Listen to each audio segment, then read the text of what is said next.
I love to ask why. But why, but why, but why? And it's something I've always done annoyingly, very annoyingly.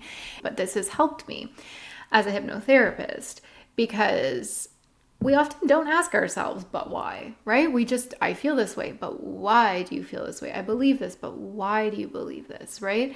Getting to the assumption beneath an assumption is how you get to the root cause of a problem. Instead of plucking at the superficial layers of a problem, you can actually dig up the root and let it go. And that's where we often get stuck. And I see it all the time, right? Like we get stuck in the messing around with the problem and the assumptions we have around the problem and not going the next layer or 2 or 3 layers deeper to understand like how that problem got built up to where it is.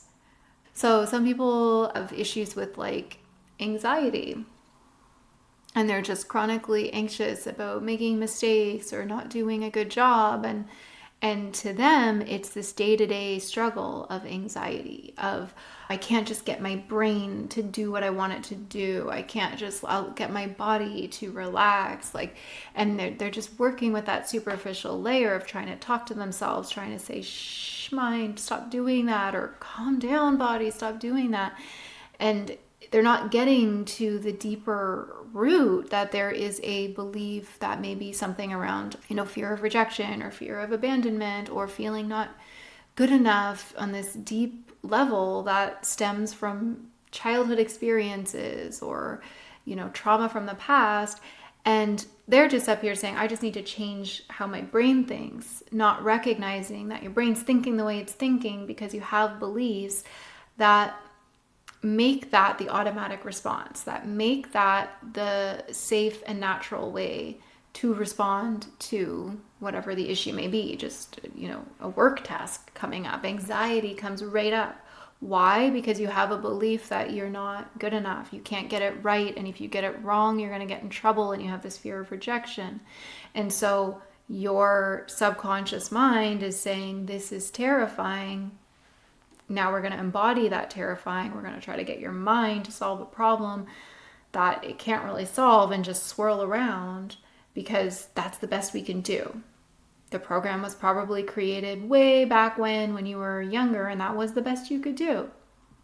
But until you look at that deeper belief and say, oh, hey, I don't actually have to respond that way anymore. Oh, I don't live in the environment I grew up in. Oh, this is a completely different situation. Oh, actually, this isn't the best option because being in anxiety doesn't help me think clearly and do the best job when ultimately that's what I want to do.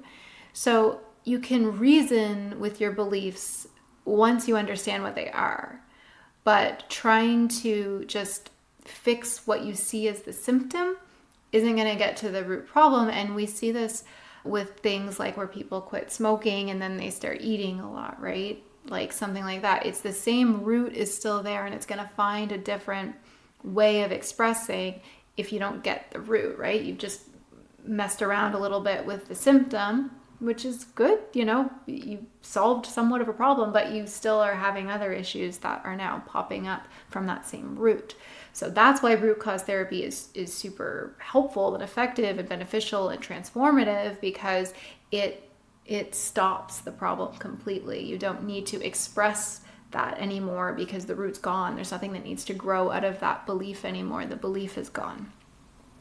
So if you're having a problem and you're just not really understanding like where it's coming from, what is this based on? It seems like it's just coming out of nowhere. It's because it's subconscious. You don't know what it is. It's beneath your conscious awareness. You can think all about it, but you're not going to get to the knowledge of it until you get into your subconscious mind and connect with it and communicate with it in a way that your subconscious mind communicates, which is not logic, right? So it's emotion, it's visual, it's memories, and you do that from a relaxed state like hypnosis or meditation.